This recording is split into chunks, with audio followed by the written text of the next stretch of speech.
Aleluia. Ele está aqui. Então se assente em sua presença. Glória a Deus. Aleluia. Louvado seja o nome do Senhor. Existe uma grande dificuldade que foi pertinente na passagem do Velho Testamento para o Novo Testamento.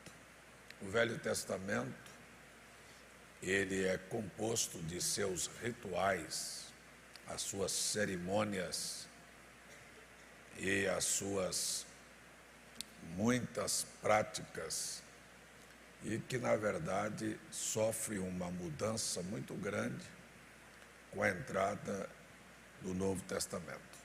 O povo era acostumado a levar cordeiros todos os anos para ser sacrificado no templo, e havia todo um ritual de se lavar o cordeiro e tomar o sangue, de ser aspergido diante da congregação, e do sacerdote entrar depois no véu, se alimentar do pão, estar diante do castiçal de ouro e até acender o altar do incenso, dizendo ao povo que Deus estava recebendo aquela oblação.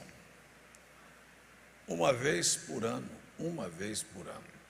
o sumo sacerdote tomava o sangue e passava do primeiro véu e ia até o segundo véu, que era chamado Santo dos Santos. Lá dentro tinha apenas uma arca de madeira coberta de ouro e dentro da arca uma panela contendo maná, as tábuas da lei e a vara de Arão que reverdeceu e deu frutos numa madrugada. Então o povo era acostumado com este ritual que acontecia todos os dias, e todo ano, uma vez por ano, o sacerdote ainda se adentrava. Com a passagem do Novo Testamento, cessou-se os sacrifícios de bodes e de cordeiros, e a Bíblia diz que uma única vez, que é maravilhoso, de uma única vez o cordeiro foi sacrificado e ainda hoje permanece fazendo intercessão por nós. Ele não somente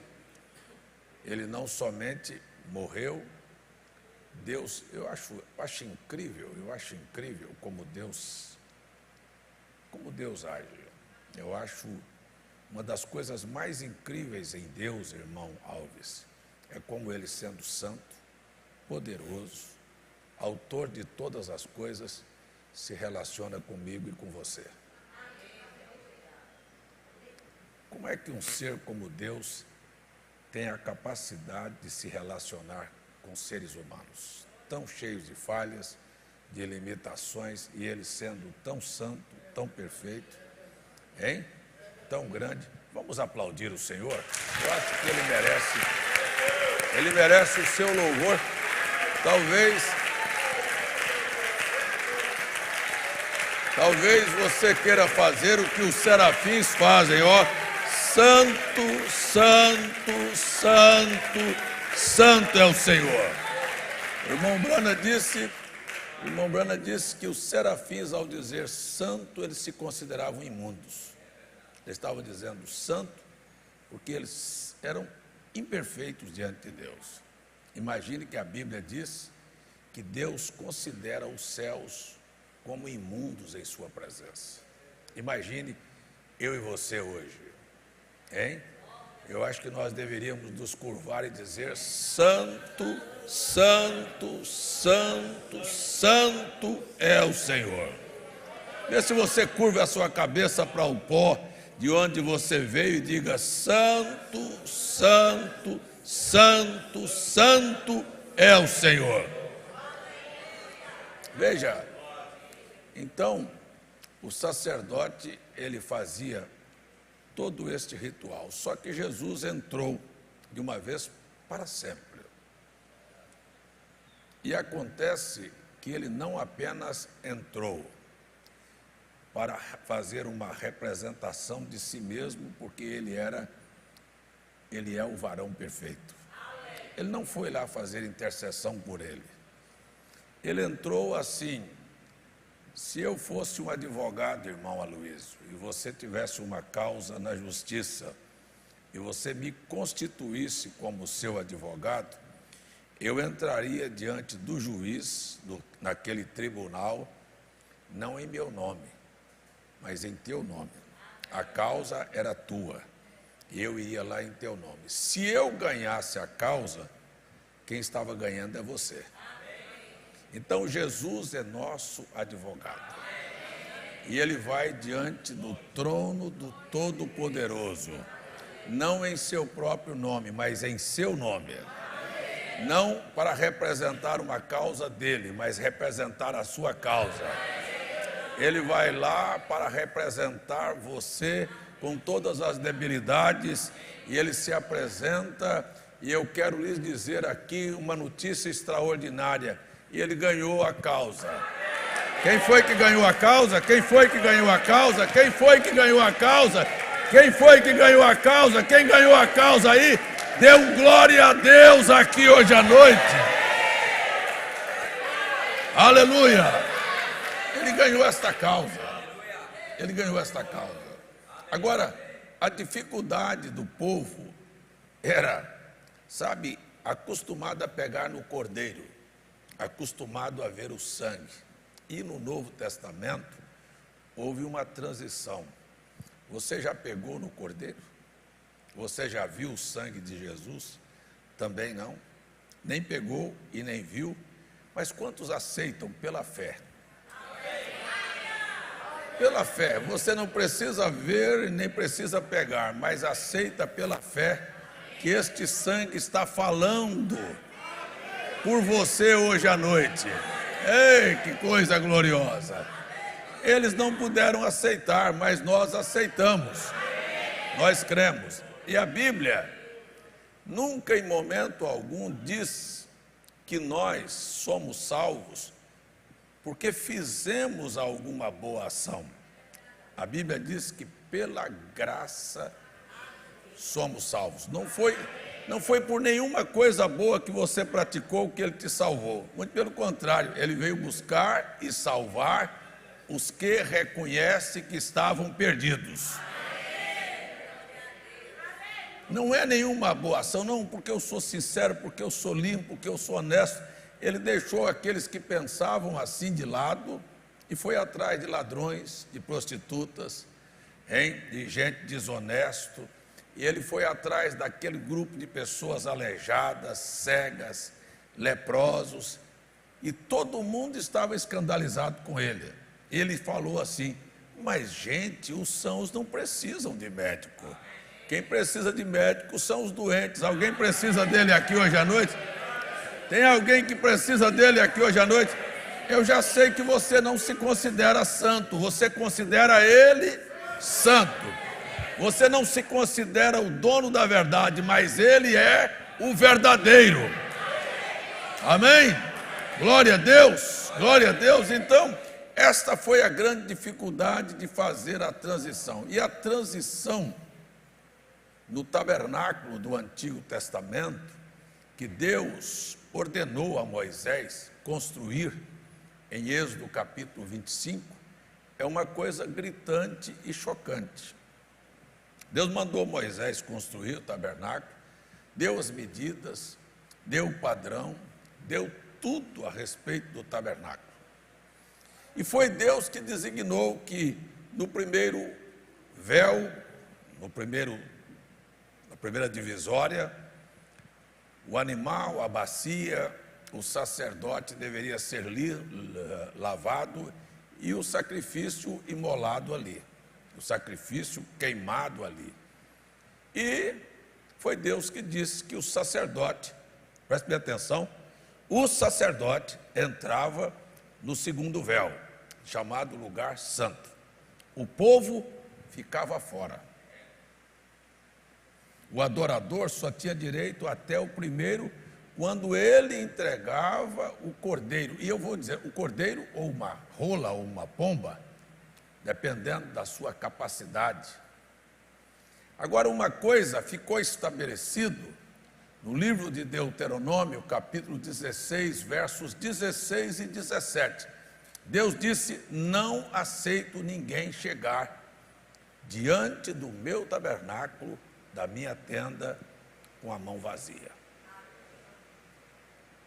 Se vocês quiserem, eu posso ler a Escritura. Deuteronômio 16, 16 e 17. Deus não recebe culto se você vier com as mãos vazias. E nem o povo, nem os sacerdotes tinham a autoridade de chegar com a mão vazia. Você diz, mas até o sacerdote, você veja que o cordeirinho era trazido pelo pecador. O sacerdote não levava o cordeiro, ou levava? Ele levava? Levava o cordeiro? Não, o sacerdote levava os dízimos que recebia do povo. Ele só imolava. E por isso, na carta aos Hebreus, diz que eles imolavam tanto pelo povo como por si.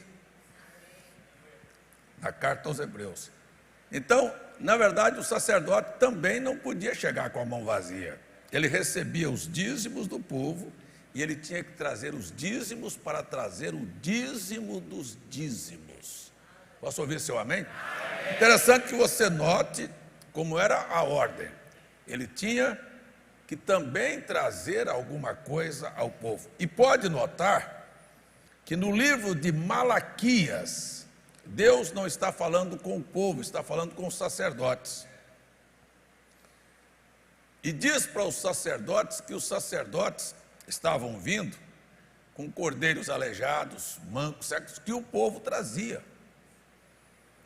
E Deus disse, vocês, chamou assim, e disse, vocês estão me roubando nos vossos dízimos e nas vossas ofertas. Disse Deus assim de maneira clara, chamou de ladrões. Disse, vocês me roubam nos vossos dízimos e nas vossas ofertas, e me perguntam em que estamos roubando.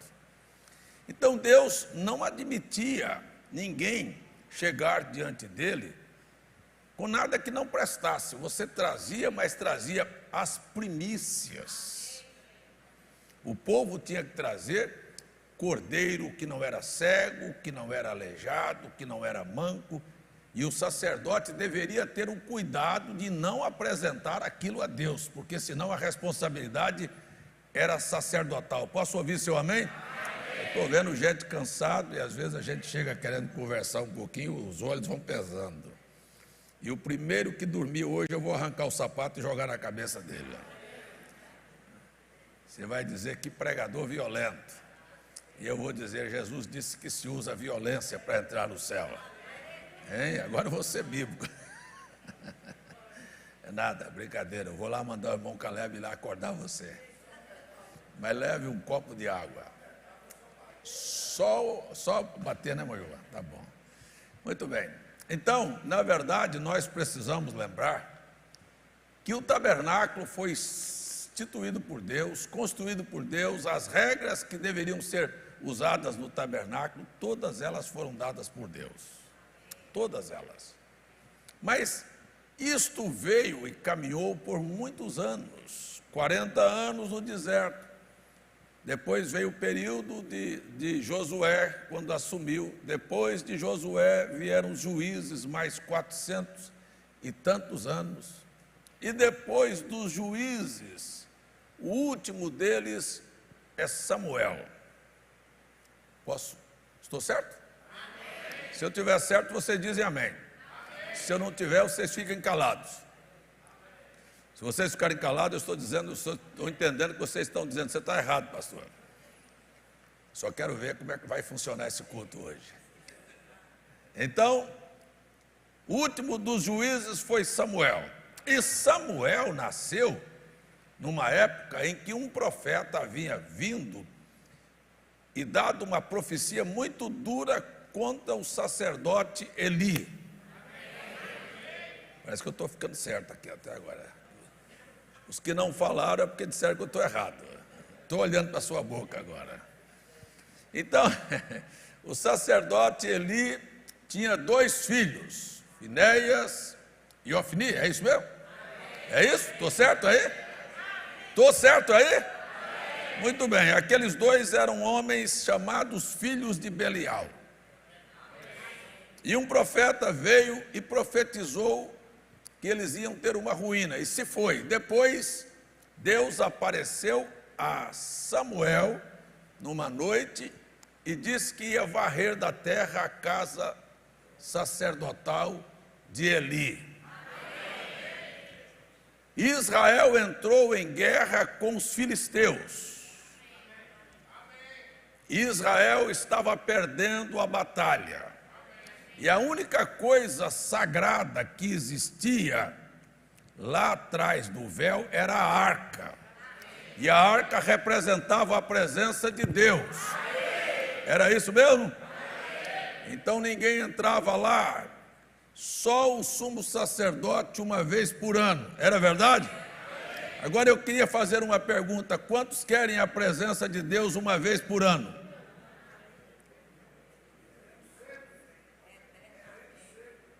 Uma vez por ano. Mas era muito bom. Ou não era bom? Mas Deus estabeleceu assim, que era só uma vez por ano que o sumo sacerdote entrava lá, com sangue, ministrava, e o povo estava todo mundo com os olhos arregalados do lado de fora, dizendo: será que o sumo sacerdote sai? E vem a bênção. Quando ele saía, ele levantava as mãos e abençoava o povo em nome do Senhor. O povo estava feliz, porque aquilo acontecia uma vez por ano. Mas, quando Israel começou uma guerra e estava perdendo, eu não sei quem foi, viu, irmão Gilvan? Talvez vocês que estudam a Bíblia depois me ensinem aí. Quem é que autorizou a levar a arca do Senhor fora do véu para a guerra? Tem muita gente que tem decisão própria. Eu não conheço nenhuma autorização para isso, mas fizeram. E a arca foi levada para a tenda de Israel, e eles estavam numa guerra e eles começaram a jubilar porque a arca chegou. Eles estavam dizendo: olha, nunca aconteceu, mas a arca está no nosso meio. Em outras palavras, assim, Deus está no nosso meio. Então a guerra agora vai virar. Vocês estão me entendendo? Se Deus estiver na sua vida e no meio dos seus problemas, você sabe que eles vão ser revertidos. É assim ou não é assim? Então, quando a arca chegou, eu vou lhe dizer uma coisa: eles fizeram mais barulho do que vocês. Me diz a Bíblia que Israel todo gritou. Eles estavam felizes com a chegada da arca. Aleluia! E os filisteus, ouvindo o júbilo no arraial dos israelitas, temeram e disseram uns aos outros: vamos nos esforçar, porque agora a guerra é com Deus. A arca chegou. E eles partiram para cima, e nós sabemos que tristemente Israel correu, foi derrotado, fugiu, perdeu a batalha. Por quê? Porque eles tinham levado a arca, mas havia uma profecia que Deus ia varrê-los da terra. Então o mensageiro escapou daquela guerra e correu, e foi anunciar o que havia acontecido. E diz a Bíblia que o sacerdote Eli era um homem velho e gordo e pesado, estava sentado na sua cadeira em que ele julgava Israel, quando o mensageiro chegou e lhe disse: o que houve lá? E a resposta foi: Israel perdeu. Israel correu diante dos seus inimigos. Israel foi derrotado. E o sacerdote ficou com o coração arrebentado, e disse: e seus 2 filhos morreram. O coração do velho sacerdote estava quebrado, mas quando o mensageiro disse: e a arca foi levada, a Bíblia diz que ele caiu da sua cadeira, quebrou o pescoço e morreu. E sua nora estava gestante para dar à luz, e naquela hora, com a notícia, ouvindo a notícia que seu marido havia morrido, ela deu à luz e morreu também. Mas antes de morrer, ela colocou o nome na criança, que se chamou Icabode, que quer dizer: a glória de Israel foi levada.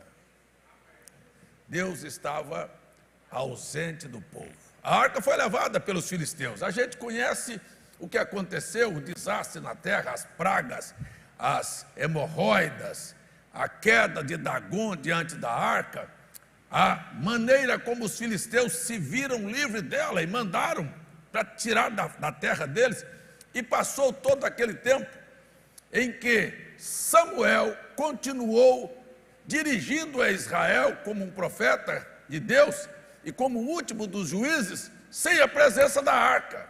Quem é que quer viver aqui sem a presença de Deus? O que nós somos sem Deus?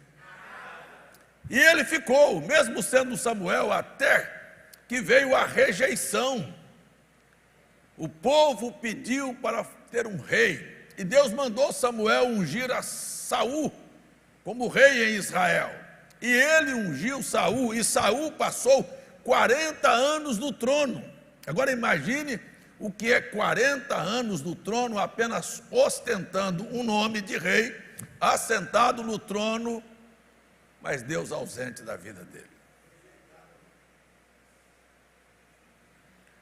O profeta Samuel, que ungiu a ele rei, vocês conhecem as Escrituras, eu acho uma coisa incrível, porque às vezes Deus fica procurando cabelo de sapo. Sapo tem cabelo? Procurando uma coisinha para poder acertar uma conta que ele quer acertar. E quando ele acha aquela contazinha para acertar, ele acerta.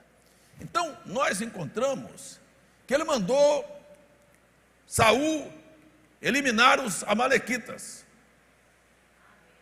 Eu quero que você extermine. Ele não exterminou o rei e umas vacas e umas ovelhas. E Deus falou: é o suficiente. É o suficiente, já chega para mim, eu não quero esse camarada no trono. Daqui a um pouco, Israel entrou em guerra e Saul edificou um altar, porque o profeta Samuel, e gente, escute só a Bíblia é um livro assim. Por isso o irmão Brana diz que Deus faz coisas propositais. Quando Deus quer fazer uma coisa, trazer um juízo, mudar uma situação, Ele cria uma situação às vezes até desastrosa. E aí haveria uma guerra e Samuel marcou a data. Por exemplo, hoje é que dia?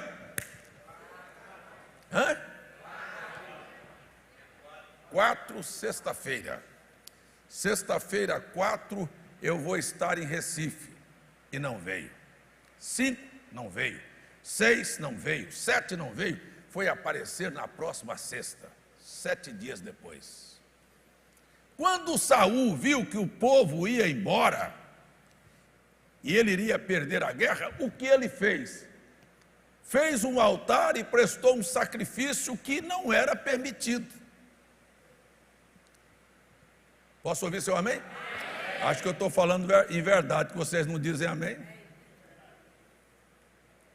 Ele simplesmente fez um altar, e quando ele terminou de fazer o altar e prestar o sacrifício, chegou Samuel, e Samuel disse: o que é que você fez? Então o povo ia embora, eu ia perder a guerra, então eu fiz um sacrifício aqui, chamei o povo para este altar aqui, para este holocausto, e Deus falou: bom, agora eu vou rasgar seu reino, porque você fez uma coisa que não era para você fazer.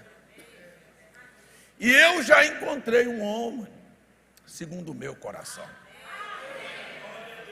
Veja, Deus queria tirar aquele homem do trono. E ele precisava de uma coisa para tirá-lo do trono. Então ele arranjou duas. Uma, fazer mal feita, e outra, fazer o que não era pedido para fazer. Posso ouvir seu amém ou não? Amém. Mas a expressão de Deus por duas vezes na Bíblia, vou chegar perto dos dormiocos. Encontrei um homem segundo o meu coração. Quantos acreditam nisso aqui? Hein? Agora eu queria perguntar, o que vale saber que Davi era um homem segundo o coração de Deus, se eu não for?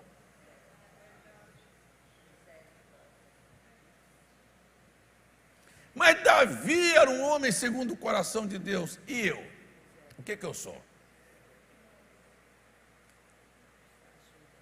Eu acho que Deus precisa nos encontrar aqui, pessoas também segundo o seu coração. Verdade ou não? Agora, qual era a razão de Deus dizer que Davi era um homem segundo o seu coração? Eu vou imaginar. Davi teve fome com seus homens, mandou um mensageiro na casa de Nabal para pedir alimento. Nabal disse: não vou dar. Sabe o que Davi fez? Armou seu exército e disse: vamos lá matar todo mundo, de mulher, menina, criança, tudo, não vai ficar nada. Você acha que um homem com uma natureza dessa, só porque pediu e não ganhou, tinha alguma coisa de ser segundo o coração de Deus? Eu queria que você acompanhasse. Um homem que teve, e mais. A Bíblia diz que a mulher de Nabal saiu e interpôs e disse, ofereceu alguma coisa para Davi, e ele disse: olha, se você não tivesse trazido, não ias cobrar ninguém. Foi assim ou não? E a Bíblia diz que 10 dias depois, Deus matou Nabal. E quando a notícia chegou que o Nabal morreu, o Davi já mandou buscar a mulher dele. Será que ele estava de olho comprido na mulher? Disse: é bonita. Não, eu estou falando. Eu não quero inventar história, estou falando a realidade, para você entender. Ele respeitou o marido dela, mas o olho estava comprido, tá, ou não? Foi só chegar a notícia, ele disse: morreu, disse: é minha. Não tem conversa. Davi mandou matar seus fiéis soldados para ficar com a mulher, a Betseba, porque não aguentou ver a mulher nua. Davi mandou numerar a tribo de Israel para poder fazer cálculos de quantas pessoas ele tinha ao seu lado, sem esqueceu de que quem guerreia as nossas guerras não é a mão humana, é a mão de Deus. Eu queria perguntar, o que é que tem na vida de Davi que é homem segundo o meu coração? Para você entender que para nós sermos segundo o coração de Deus, nós não somos perfeitos. Nós temos uma representação perfeita. Aleluia! Eu quero crer que aquele que tem uma representação no céu é homem segundo o coração de Deus. Deus olha por você e disse: ei, ele sou eu, e ele sou eu, aqui olha para mim. Posso ouvir seu amém ou não? Veja, o Davi tinha uma coisa consigo, carregava uma coisa consigo, que Deus, para te considerar homem segundo o seu coração, está buscando. Eu gosto da conversa de Jesus com a mulher samaritana, porque ele disse lá que o pai estava procurando alguém que tinha uma vida perfeita. Não? Procurando alguém que o adorasse em espírito e em verdade. Isto você encontra na vida de Davi com sobra. Um verdadeiro adorador. Um homem que não era perfeito, que tropeçava, que falhava, que errava, que sabia reconhecer seus erros, que quando era repreendido por qualquer falha, ele era pronto para consertar. Pequei, meu pecado está diante de mim, Mas cria em mim, ó Deus, um coração puro, renova em mim um espírito reto, não me lances da tua presença, não retires teu Espírito Santo e me dê a alegria de ser um salvo. Esta era uma das características. Era um homem segundo o coração de Deus. Eu queria que você abrisse a sua Bíblia aí, nos Salmos de número 42. Era um homem segundo o coração de Deus, porque tinha uma vida inclinada para Deus. Ele não sabia fazer absolutamente nada sem depender de Deus. E quando ele o fez e errou, ele não jogava a culpa em ninguém do jeito que Adão jogou em Eva, e Eva jogou para a serpente. Quando ele errou na numeração das tribos, como ele errou também aqui no caso de Betseba, ele foi franco, ele foi claro, ele não enrolou. Ele disse: este homem sou eu, este homem deve morrer, este homem sou eu. Na verdade, você o encontra quando Deus veio destruir Jerusalém, o anjo do Senhor veio destruir. Ele disse: não mate o povo não, o povo é inocente, mate a mim, eu é que errei. Não ficou jogando para os outros não. Homem segundo o coração de Deus assume a responsabilidade dos seus erros. Mas eu quero lhe dizer uma coisa, que Deus transfere para ele uma graça e um poder tão grande que você jamais pode imaginar. Aquele que é presunçoso, aquele que é arrogante, aquele que não sabe reconhecer, você tem um exemplo disso no capítulo 22 do livro do profeta Isaías, em um homem que era praticamente o primeiro-ministro da nação depois do rei, chamado Sebna, e ele construía um altar, onde ele iria ser sepultado, uma sepultura de ouro, e Deus falou: para que você está construindo isso? Eu vou arrancar você, vou arrojar você, vou mandar você embora, você vai ser simplesmente destronado. Mas pegou um outro, que diz: mas Eliaquim, eu vou levantá-lo, e vou dar a ele o direito de ser pai da nação, e vou transferir para ele, e dar a chave de Davi colocada na sua mão. Ele tem um poder de abrir e de fechar.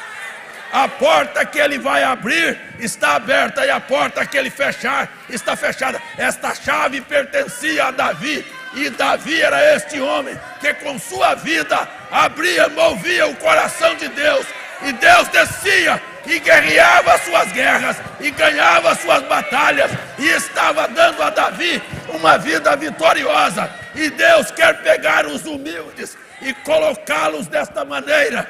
Deus transfere aquilo que estava em Davi para você. Aqui está, Cristo transferiu todo o poder que ele tem para a igreja. Eu vos dou o poder para fechar e abrir. O que você ligar aqui será ligado no céu, e o que você desligar será desligado no céu.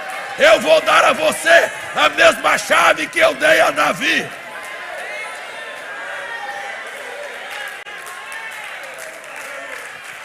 Aleluia!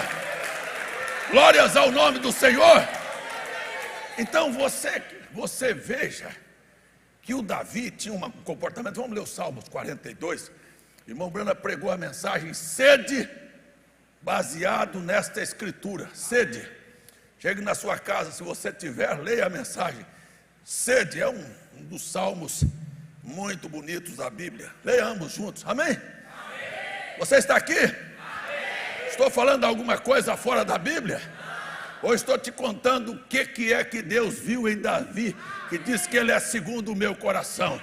E se ele achar estas qualidades em você, eu quero lhe afirmar hoje à noite, que o que ele fez por Davi, ele vai fazer por você também.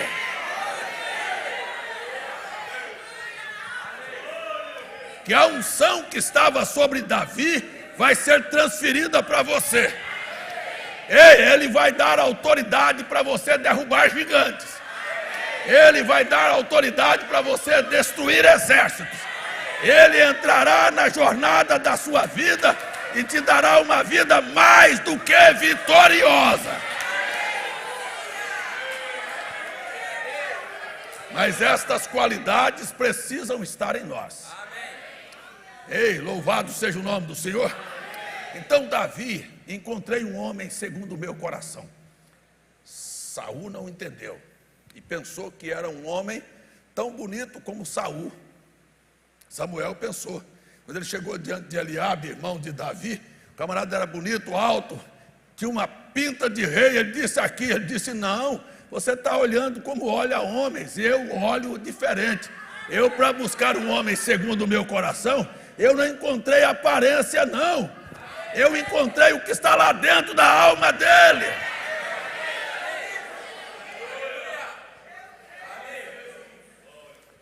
Era um menino, era o reprovado, era o deixado de lado, não tem problema. Mas ele tem o que os outros não têm.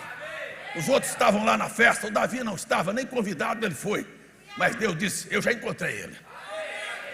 Eu já encontrei ele, tomara que ele tenha encontrado você também.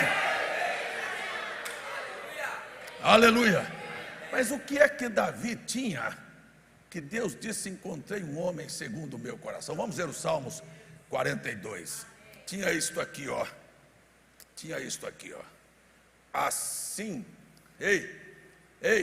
se for verdade, você diz amém. Se não for, fica caladinho. Assim como o servo brama pelas correntes das águas, assim suspira a minha alma por ti, ó Deus. Adoração que não é forçada. Dê glória, dê aleluia, adore a Deus, vá para a igreja, faça alguma coisa, entregue seus dízimos. Deus não quer esse tipo de gente, não. É aqueles que hoje é dia de culto, eu já estou pronto para ir. Alegrei-me quando me disseram, vamos à casa do Senhor. Este tipo de gente não é aquele que diz assim, eu estou cansado, não sei se eu vou, se eu não vou, se dá certo, se não dá. Não tem nada que para na frente deles. Você já pensou um homem dizer assim, nós vamos ler aqui, dizer, eu desejei morar todos os dias na tua casa. Tem gente que acha que é muito vir aqui 2 ou 3 vezes por semana. Se ele disse abertamente uma coisa que ele estava desejando, era encontrar na casa de Deus um lugar para ele todos os dias. E quando você vem aqui, você não vem para ser abençoado, você vem trazendo a sua bênção. Você parece que não entendeu isso, mas quando a gente vem, porque alguém nos ensinou, nós vamos lá na igreja para receber uma bênção hoje à noite, você vai voltar vazio. Mas quando você vem trazendo, sabe? Olha como eles traziam, porque Deus disse, eu não aceito ninguém com a mão vazia. Você vem trazendo dentro do seu coração este desejo de Davi. A minha alma suspira por ti. Eu estou sedento de entrar em tua presença. Eu vou lá oferecer o meu culto, o meu louvor, a minha adoração ao Senhor. Quando você oferece a sua oração, a sua adoração, isto sobe. E quando isto sobe, Deus não fica com aquilo. Deus derrama de volta sobre você. Estas são as pessoas que vêm ao culto e voltam abençoadas. Não são aquelas que vêm apenas para sugar, né? Eu vou lá assistir o culto, quem sabe vai ter um momento de uma emoção, e eu entro lá e Deus fala, passei direto, você não veio trazendo nada. Então quando nós viemos aqui, a gente já vem com a nossa bênção. Eu estou indo para adorar. Deus está procurando adoradores. E quando Ele encontra você com o seu cordeiro, com a sua adoração, porque você traz este Cristo vivo, esta intercessão, esta alegria, este gozo, este Espírito Santo dentro de você. Eu quero lembrar do que disse o irmão Branham. Não é aquela coluna de fogo intacta na cabeça do profeta. É um pedacinho em você, outro pedacinho em você, outro pedacinho em você. E quando nos juntamos aqui, nós formamos a coluna de fogo. E Deus visita a igreja. E pessoas são curadas e abençoadas. E pessoas saltam, gritam, louvam, adoram a Deus. E quando adoram a Deus, aquilo sobe, aquilo volta sobre a igreja. A grande verdade é, quando você senta perto de alguém que que está conversando ou brincando, ou que está simplesmente com vergonha de adorar a Deus, você fica tão frio como ela. Mas quando você chega perto de alguém que está adorando a Deus, você simplesmente começa a adorar também. Você levanta a sua mão também, você abre a sua boca também, você grita também, você louva também. E o que está acontecendo inflama a tua alma.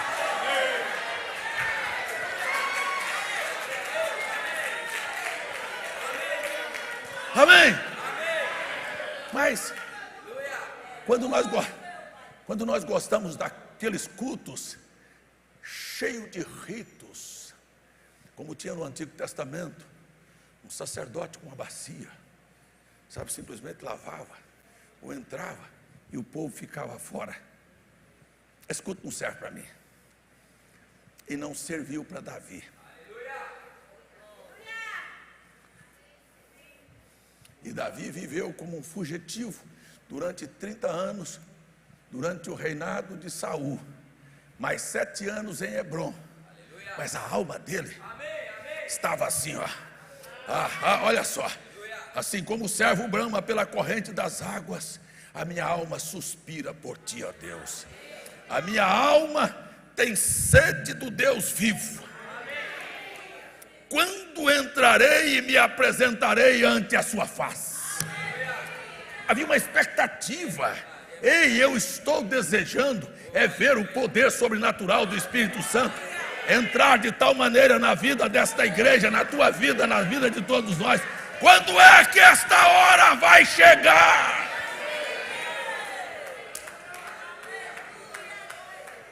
Eu não quero culto formal. O irmão Brana disse que os melhores cultos que ele já participou na vida dele eram cultos informais, onde as pessoas vinham para adorar a Deus. Elas não estavam engessadas. Posso ouvir seu amém? As minhas lágrimas servem-me de mantimento de dia e de noite, enquanto me dizem constantemente: onde está o teu Deus? Onde está o teu Deus? A arca foi levada, está ausente. Eu não estou feliz com isso. Você talvez não entenda o que linguagem eu estou usando. Tem muita gente que ficou satisfeito de estar aonde Deus estava, mas não está onde Deus está. A arca habitava em Siló, na tenda de Moisés, conforme o padrão que veio desde o deserto. Mas no dia que levaram a arca não estava mais lá. E as pessoas diziam: mas todo ano eu ia a Siló. Ia, mas vai fazer o que lá? A arca não está lá mais, Deus não está lá mais, Deus mudou de lugar. E agora, aonde eu vou encontrá-lo? A minha alma está sedenta de ver esta glória de Deus de volta em sua casa. Alguém comigo aqui hoje à noite?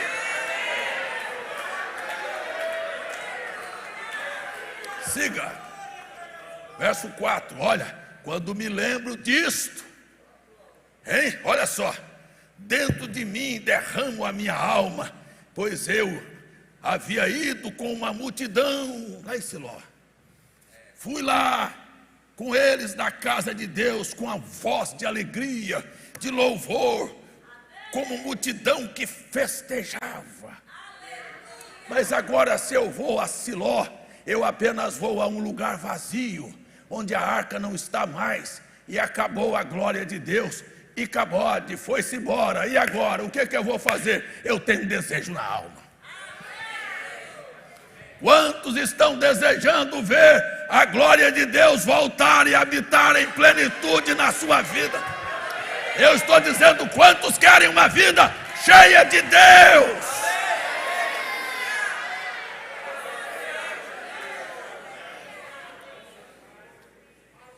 E aí então o salmista, eu estou falando de homem segundo o coração de Deus, que detesta ver a coisa vazia. Por que estás abatido, ó minha alma? E por que te perturbas dentro em mim? Escuta-me, por favor, hoje à noite. Espera em Deus, porque ainda o louvarei pela salvação da sua face. Caleb, eu estou esperando. Eu quero virar para você e dizer assim: ó, não desespere nenhum, nós ainda veremos. Nós nós nos apresentaremos diante dele.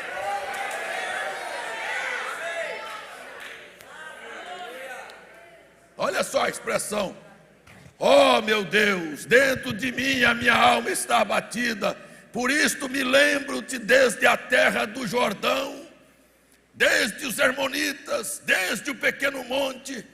E aí pegue a mensagem de William Branham: o fundo clamando a outro fundo, um abismo chama por outro abismo, o ruído das suas cachoeiras, todas as tuas ondas e as tuas vagas têm passado sobre mim. William Branham usou este termo para pregar a mensagem e dizer que assim como existe um fundo clamando, existe um fundo para responder. Se existir aqui dentro desse tabernáculo uma alma clamando por Deus, como um servo que clama pelas correntes das águas, há um Deus que virá te socorrer.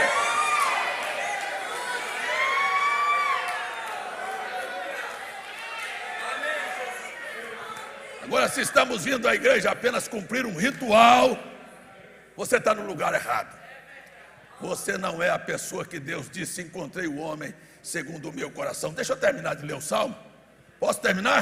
Amém. Então veja: contudo o Senhor mandará a sua misericórdia de dia, eu estou crendo, e de noite a sua canção estará comigo, uma oração ao Deus da minha vida.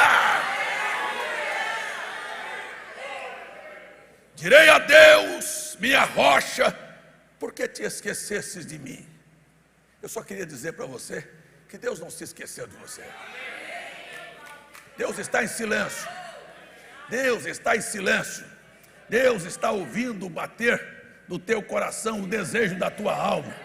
Se você está satisfeito com religião, ele disse: esse eu já passei, este está reprovado, este culto eu não quero. Mas se você tem clamor por Deus, pode ter certeza, ele está em silêncio, mas ele vai aparecer.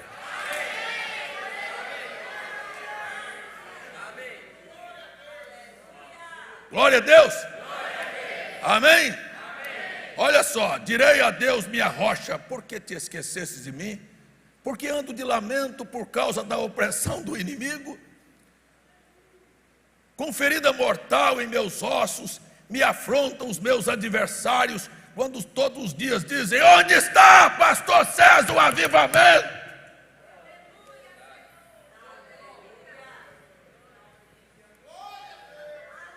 Eu quero falar o que eu disse hoje na live do meio-dia.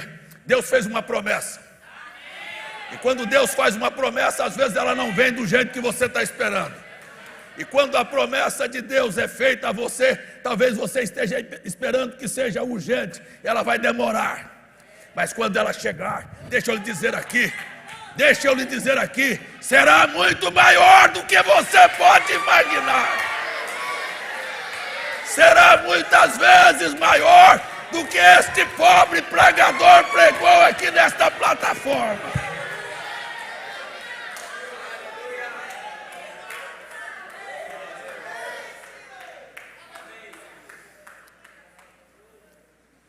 Por que estás abatida, ó minha alma? E por que te perturbas dentro em mim? Espera em Deus, pois ainda o louvarei. Qual é a salvação da minha face e o meu Deus? Eu vou dizer assim, sabe, Deus já mostrou aqui, ó, aqui, exatamente aqui, as coisas que Ele vai fazer. Eu pedi 3 milhões de almas. Yasmine orou por 3 milhões de pessoas naquele primeiro vídeo. Deus mandou 8. Mais de 8. Tá certo? Deus estava apenas mostrando, dizer assim: vocês não sabem de nada. Eu quero dizer que o que vai acontecer é muito maior do que o que estou anunciando.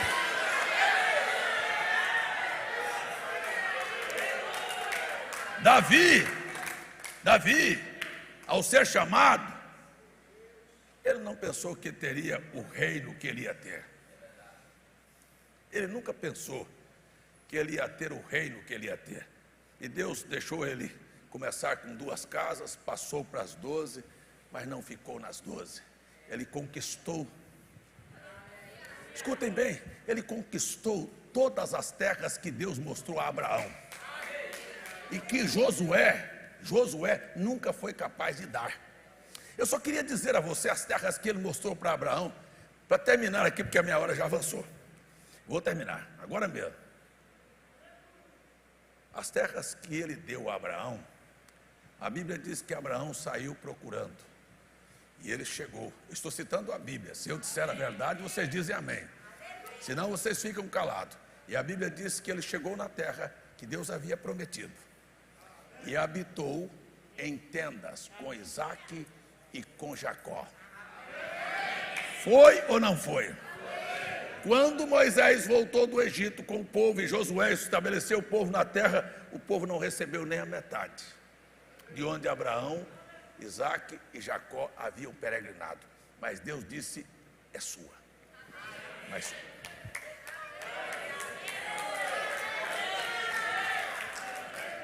quando veio Davi, ele tinha uma chave. Você talvez não esteja pensando no Davi. Eu estou dizendo, existe uma chave na sua mão. Existe uma chave na sua mão. Existe um poder que você não conhece.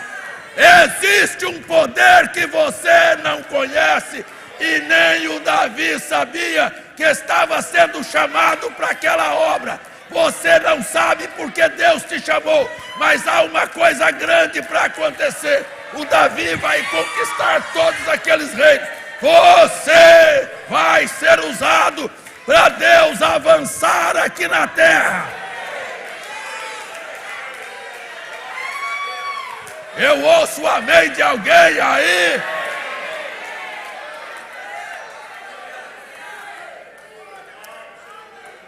Eu gosto do Davi. Eu vou seguir pelo menos. Eu tenho mais 10 minutos? Salmos 21, 27. Deixa eu ler só esses dois salmos, porque se eu for ler tudo não tem jeito. Mas eu quero falar sobre a alma deste homem. O Senhor é a minha luz. Homem segundo o meu coração.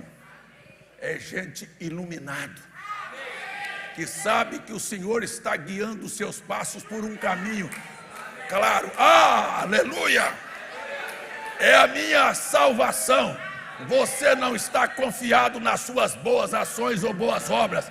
Você sabe que salvação é produto da graça de Deus.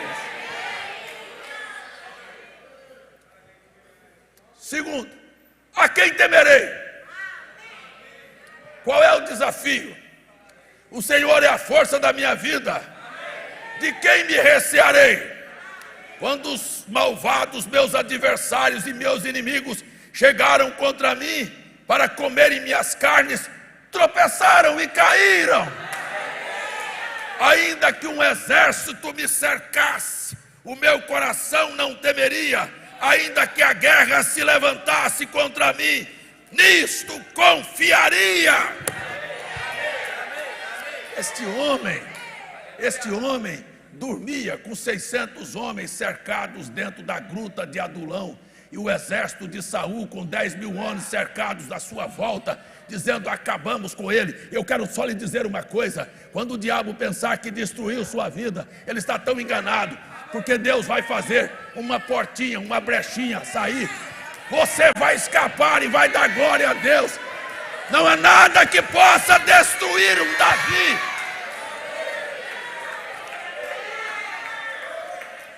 Aleluia! E Saul cercou. E Davi está lá dentro. E Saul disse, vamos matá-lo. Vai matar? Vou acabar com ele agora. Deus falou para um rei, eu não me lembro o nome dele agora, disse, entra na terra de Saul e vai lá fazer uma guerra contra ele. Meu Deus do céu, Saul está aqui pegando o Davi, aparece um exército de cá, aparece um mensageiro e disse, olha, vai embora porque tem um rei vindo aí com um exército para destruir. Ele disse, Davi, eu pego você depois. E Deus disse, a porta que eu abri para ele, pode ir embora.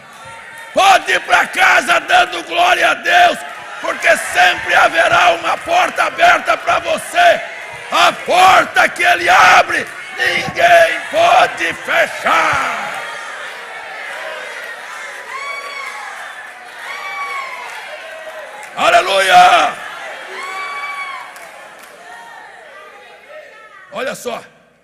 Talvez tenha alguém que aqui é Davi, ou talvez alguém disse, essa não é para mim. Uma coisa pedi ao Senhor. O que foi? O que foi, Davi? E a buscarei, que possa morar na casa do Senhor todos os dias da minha vida, para contemplar a formosura do Senhor e inquirir no seu templo, porque no dia da adversidade Ele me esconderá. Ele me esconderá no seu pavilhão, no oculto do seu tabernáculo, me esconderá e pôr-me-á sobre uma rocha. Também agora a minha cabeça será exaltada, porque os meus inimigos que estão ao redor de mim, por isto oferecerei sacrifício de júbilo no seu tabernáculo. Cantarei, cantarei, cantarei. Cantarei, diga aí, cantarei, salmodiarei, louvarei.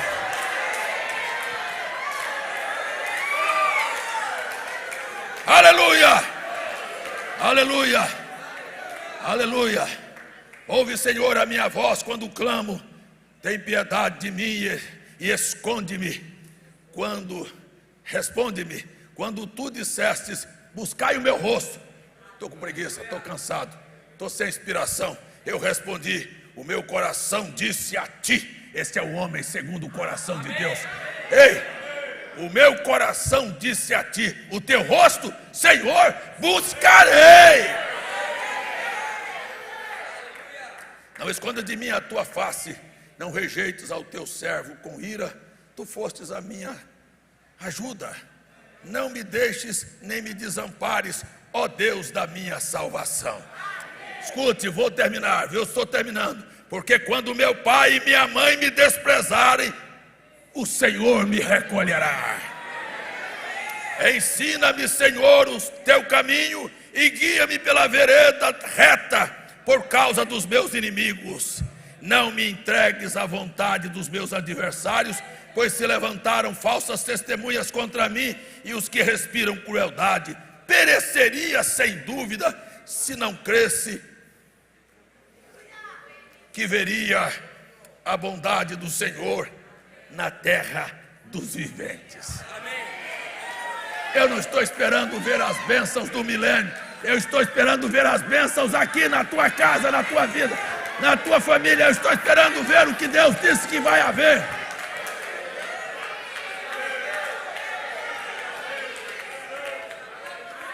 Disse ontem e vou dizer, vou terminar. Eu não entrei no tabernáculo de Davi. Eu não mostrei para você o que Davi fez. Como Davi quebrou a tradição de Siló. Mas eu vou só resumir aqui. Eu disse ontem, que coisa impressionante é você olhar a visão do homem e a visão de Deus. Davi não estava olhando como os homens viam. Israel viu um gigante, Davi viu uma oportunidade de uma vitória extraordinária. Deus chamou o profeta Ezequiel e disse, o que você está vendo? Ele disse, um vale cheio de ossos. E Deus perguntou, pode eles viver? Ezequiel disse, Senhor, só tu sabes. E Deus falou, o que você viu? Um vale de ossos. Eu vi um exército se levantar. Deus não estava vendo pescoço, pé, juntas para todo lado. Deus viu que aquilo ia ser junto, mas Deus não viu uma coisa apenas, um monte de caveiras juntas. Deus viu um monte de caveiras que ia ter carne, que ia ter pele, que ia ter músculo, que ia ter espírito, que ia ter vida, que ia correr, que ia saltar, que ia arrancar a espada, que ia vencer, que ia exaltar o nome do Senhor. Eu não sei o que você está vendo, eu estou vendo uma hora gloriosa da noiva.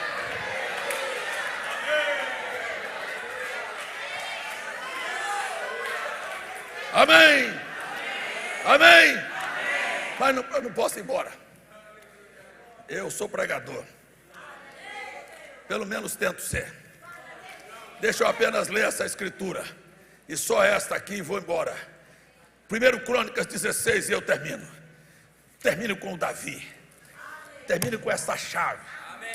Que Deus disse: eu vou pegar esses que estão pensando que são, vou jogar fora, vou arrojar da minha presença, vou levantar alguém que está humilde. Ei, alguém que eu possa confiar, alguém que não está buscando para si, alguém que vai ser pai de muita gente.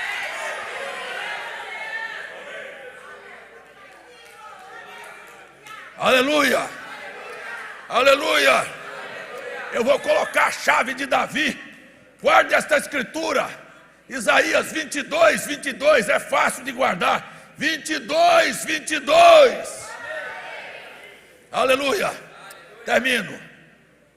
Davi, quando recebeu o reino, Saul morreu, e ele estava no trono. 7 anos depois, ele disse: tem uma coisa que eu não vou fazer, que eu recuso fazer: governar sem a presença de Deus. Você deveria recusar vir aqui sem a presença de Deus. Você deveria trazer da sua casa um pedacinho de Deus. Não traga encrenca, não. Traga um pedacinho de Deus.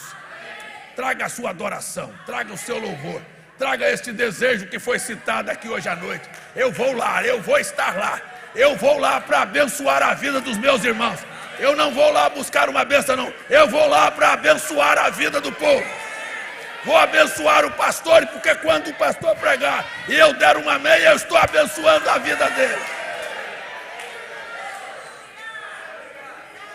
Glória a Deus. Davi foi buscar a arca. Primeiro passo, ele errou porque ele quis fazer como os filisteus. Nós não precisamos copiar o mundo. Não. Trouxeram a arca de Deus e puseram no meio da tenda. Escuta só, no meio da tenda que Davi tinha armado. Escutem bem, escutem bem. Escutem bem, porque eu disse que quando Deus quer fazer alguma coisa, ele fica procurando às vezes cabelo de sapo para pegar e dizer: eu vou tirar você fora. Mas quando Deus quer abençoar, ele passa por cima de erros. Se você quiser, eu vou ler aqui para você os Salmos, em que o salmista disse: eu não tenho culpa do Davi dizer: bem-aventurado o homem a quem o Senhor não imputa pecado, cujas transgressões são perdoadas e cujos pecados são apagados. Tem alguém aqui assim? Com todas as fraquezas de Davi, ele disse: é homem segundo o meu coração. Tem alguém que tem coragem de abrir a boca? Eu sou segundo o coração de Deus. E o Davi agora vai atrás da arca que está na casa de Obed-edom e vai trazer a arca para Siló, para Jerusalém. Amém. Deixou o velho tabernáculo de Moisés lá com 3 divisões e armou uma tenda e não fez nenhuma divisão, porque o reinado de Davi estava falando do reinado de Cristo, e que Cristo, filho de Davi, haveria de rasgar o véu e abrir o santo dos santos, e aquilo que só o sumo sacerdote via é para você entrar também.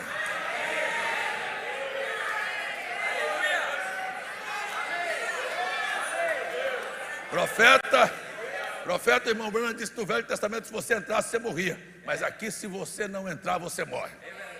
Agora o véu está aberto, e Davi, representando este período, ele trouxe a arca, armou uma tenda e não botou a tenda de trás do segundo, do terceiro véu, não, ele botou no meio e chamou o povo e disse: eu quero todo mundo junto aqui.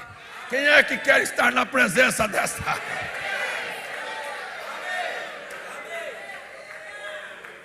Deixa eu ver a Bíblia. Mas vamos ver que jeito é que ele vai chegar lá. Vai chegar igual um grupo batista, ou alguns grupos, eu não vou nem criticar, daqueles que querem que o pastor chegue aqui, pega a mensagem do irmão Bruno, começa a ler e o povo dorme tudinho, porque gritando desse jeito eu deve gente com os olhos mole aqui ainda.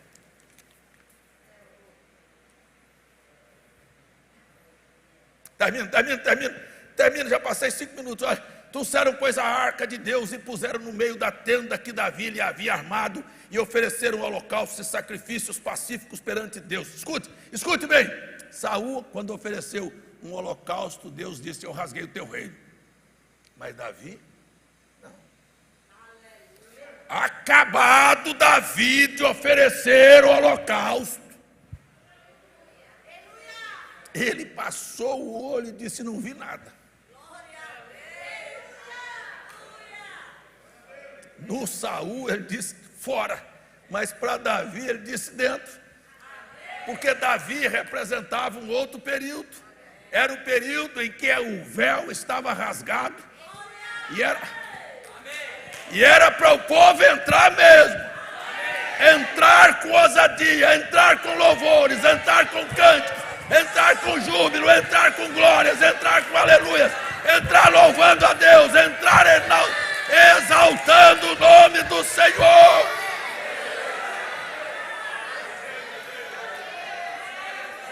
Escutem, acabado Davi de oferecer holocaustos e sacrifícios pacíficos, abençoou o povo em nome do Senhor. Mas eu não sabia que Davi podia abençoar o povo.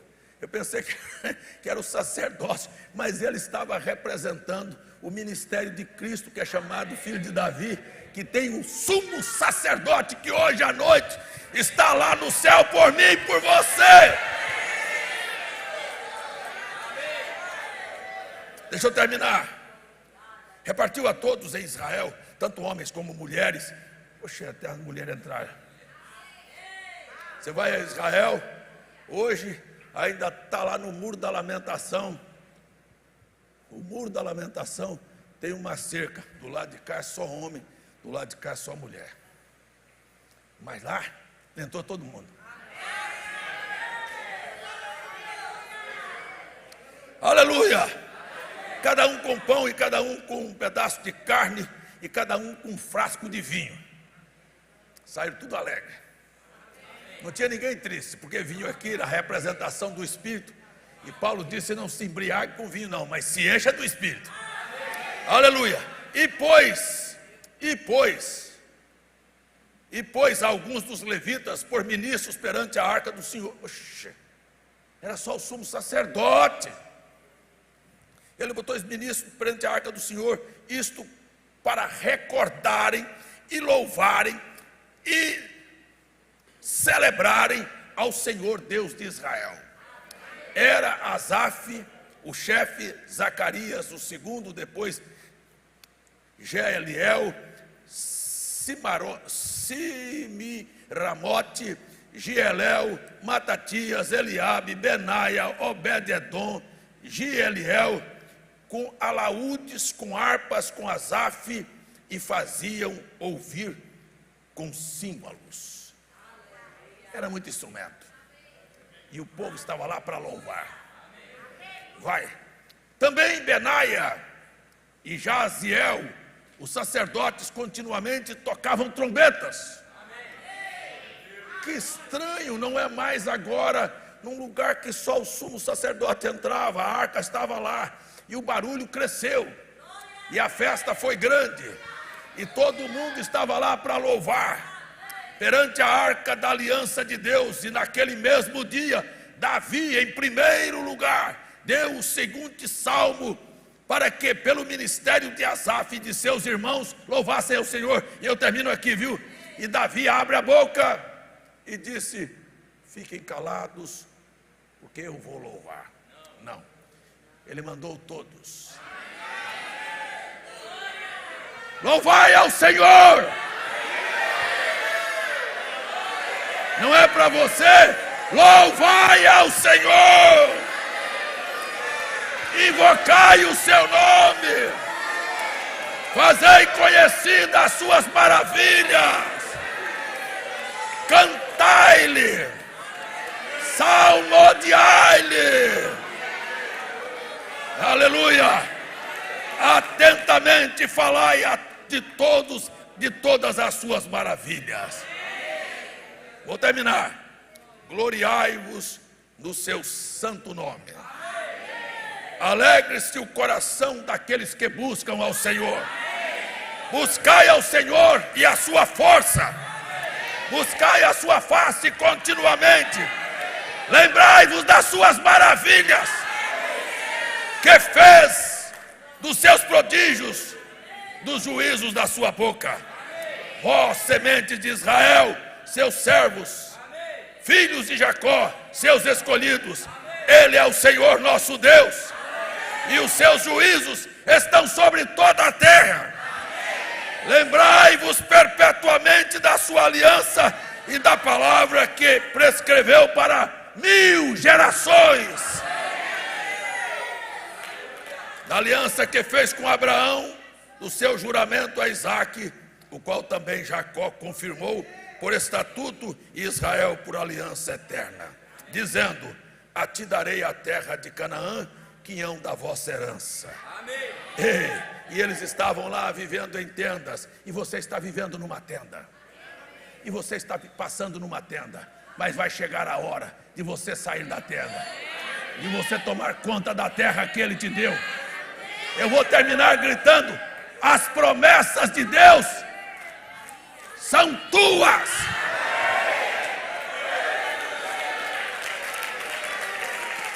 Tem alguém para louvar ao Senhor aí?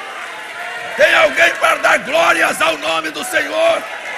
Tem alguém para abrir a boca e dizer: grandes são as tuas maravilhas?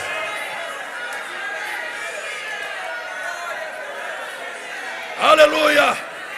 Glória a Deus! Vamos aplaudir ao Senhor! Vamos aplaudir ao Senhor! Vamos glorificar ao Senhor! Vamos bendizer o seu nome! Vamos dizer: louvado seja o teu nome! Glórias a Deus! Glórias a Deus! Glória a Deus! Diga aí: glória a Deus! Mais uma vez: glória a Deus!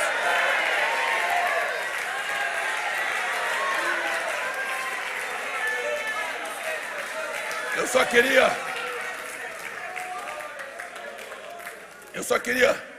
só queria te perguntar uma coisa, preste atenção. Se você vier aqui para louvar a Deus, eu vou lhe dizer com segurança: você não vai precisar de pedir para Deus nada. Você não entendeu? Porque não dá tempo nem de você pedir.